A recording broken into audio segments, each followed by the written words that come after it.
sim ca ngay xuân na kém bêu nông tê hi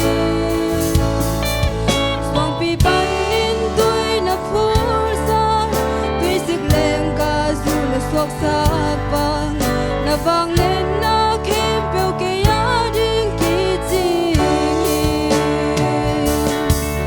Lâu đom lắm buồn nâu tê na ma kai bang câu ba